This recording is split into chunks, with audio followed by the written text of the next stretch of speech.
ఉద్యోగాలు వస్తే నీ చేపల బేరాలు చేయలేక నా కొడుకు నేను చదివించుకున్నాను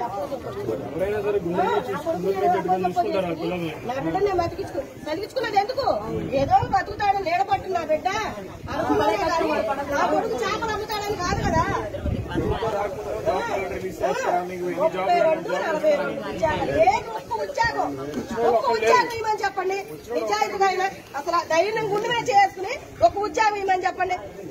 అందరూ పారైపోతానండి బిడ్డలు లాభం మీద ఆ తప్పులు ఈ తప్పులు చేసుకుంటాం. బిడ్డల జీవితాలు నాశనం అయిపోతున్నాయి. ఇవాళ రోజులు దొంగయ్యే కారణం ఆయనే.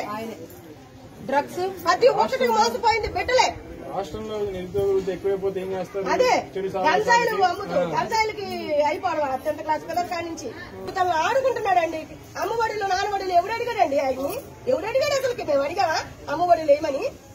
40 సంవత్సరాల వాళ్ళకి 75,000 అవి అడిగారు. అలా మొగుడు చచ్చిపోయిన ధర్మంగా ఇవ్వండి, వాళ్ళకి ఇవ్వండి. పింఛన్ ముసలాళ్ళకి ఇవ్వండి. పింఛన్ ముసలాళ్ళకి ఇవ్వండి. వాళ్ళైతే ఎవరు పెట్టరు కాబట్టి